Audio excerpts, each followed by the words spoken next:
আজ নিশি কাটাইব আমি রে সুবল রাধিকার মন্দিরে।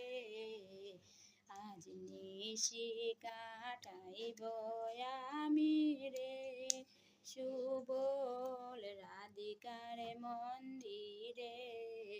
গোরাধার জন্য মনটায় আমার আনসান করে সুবল রে সুবল রাধিকার বাসরে।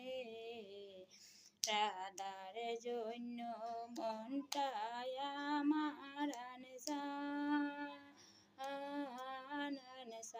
করে সুবল রে সুবল রাধিকার বাসরে।